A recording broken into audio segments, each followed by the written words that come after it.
నా పేరు Sughra Begum vote need guarantee organisation అధ్యక్షురాలుగా ఉన్నాను. ఇవాళ రెసిడెన్స్ కాలేజ్ యాజమాన్యం V5 ఛానల్ కెమెరామెన్ మీద దాడి చేయడాన్ని తీవ్రంగా ఖండిస్తా ఉన్నా.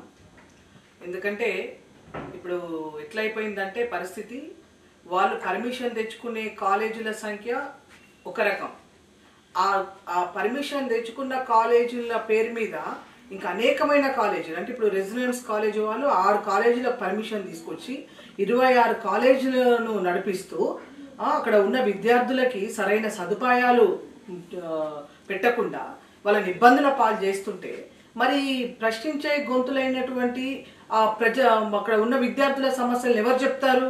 ఖచ్చితంగా జర్నలిస్టులే కదా చూపించాల్సింది, జర్నలిస్టులే కదా చెప్పాల్సింది.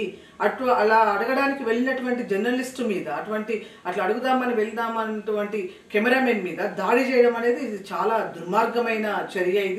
ఈ యాజమాన్యానికి తప్పకుండా మరి వెంటనే ప్రభుత్వ అధికారులు, ఇవాళ డిఈఓ కావచ్చు, తర్వాత విద్యకు సంబంధించినటువంటి ప్రభుత్వ అధికారులు కావచ్చు, వెంటనే వాళ్ళు వాటి మీద చర్యలు తీసుకోవాలి.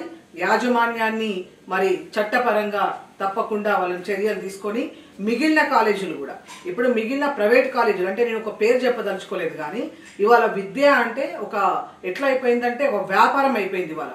అంటే సరే 10 సంవత్సరాల కేసీఆర్ కాలంలో వ్యాపారం చేసిండ్రు, అంతకుముందు వ్యాపారం చేసిండ్రు, కానీ ఇప్పుడు మాకు పూర్తి నమ్మకం ఉంది, కాంగ్రెస్ ప్రభుత్వం ప్రజల పాలన ప్రభుత్వం, ఖచ్చితంగా కాంగ్రెస్ ప్రభుత్వం రేవంత్ రెడ్డి గారు తప్పకుండా మరి ఈ విద్యా వ్యవస్థ మీద ఆయన శుద్ధీకరణ చేయడం మొదలుపెట్టారు.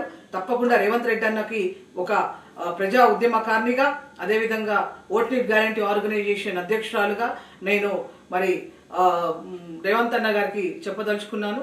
అన్న, తప్పకుండా మీరు ఈ రకంగా నడిపిస్తున్నటువంటి ఈ సంస్థలని, ఈ విద్యా సంస్థలని మీరు తప్పకుండా బంద్ చేసి ప్రభుత్వ విద్యని మీరు తప్పకుండా అభివృద్ధి చేయాలి. ఎందుకంటే ఇప్పుడు ఇదే రెసిడెన్స్ కాలేజ్ అమ్మాయి మరి ఫీజులు కట్టలేకనో ఆ కాలేజీలో ఉన్న సమస్యలతోటి